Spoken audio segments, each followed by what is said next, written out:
Harry, kuunteletko sinä minua? Harry! Ai, joo, kyllä. Harry, et tullut eilen luokseni, vaikka pyysin sinua.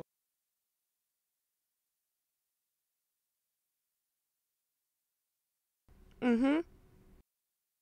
Tietääkö joku, miksei Harry ei tullut? Minä!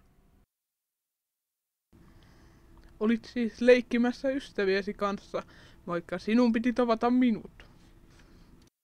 Minä voin kertoa. En ollut.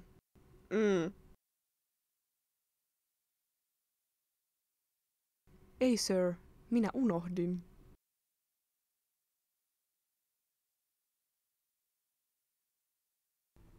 Voi, Potter.